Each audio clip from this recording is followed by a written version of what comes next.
Any man who calls a poison a woman's weapon is a traitor to his fellow men. A dagger, arrow, axe, these are the arms of passion. But poison is cold, calculating. Poison is the thought that wakes you in the morning and lulls you to sleep at night. You watch your victim die 1,000 times before you ever offer him that fateful taste. Is a man's hate so inferior to a woman's that we are to be denied such a weapon? When I was a boy of 16, a great lord caught me with his mistress. He should have been honored. Instead, the fat old fool challenged me to a duel, thanks to my age and status, only to first blood. But his mistress and his wife warned me which of my parts he intended to draw first blood from. He was strong and fierce, but slow. I caught him quickly, and the duel ended with honor satisfied. Then his wounds festered, and he died.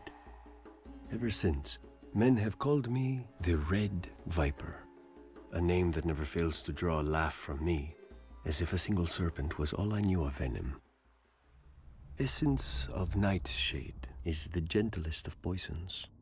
A drop dissolved into wine will slow a pounding heart and stop a hand from shaking. 3 drops will grant a night of deep and dreamless sleep. 10 drops, and you will have a sleep that does not end. Basilisk blood. It will give cooked meat a savory smell, but if eaten, it produces violent madness in beasts as well as men. A mouse will attack a lion after a taste of basilisk blood.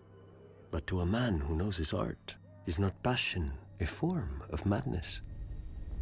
Widow's blood forces a man's bladder and bowels to fail. He drowns in his own poisons, a slow and painful death. It has earned its name many times, I am sure. The tears of Lys, a rare and costly poison. Clear, tasteless, and odorless. Dissolved in wine or water, it eats at a man's bowels. He dies in agony, which will not appear unusual if the victim is old or sickly. A favorite tool of impatient heirs. Across the world, on certain islands of the Jade Sea, grows a certain plant. The leaves must be aged and soaked in a wash of limes, sugar water, and certain rare spices from the summer isles. Afterward, the potion must be thickened with ash and allowed to crystallize. The process is slow and difficult, the necessaries costly and hard to acquire.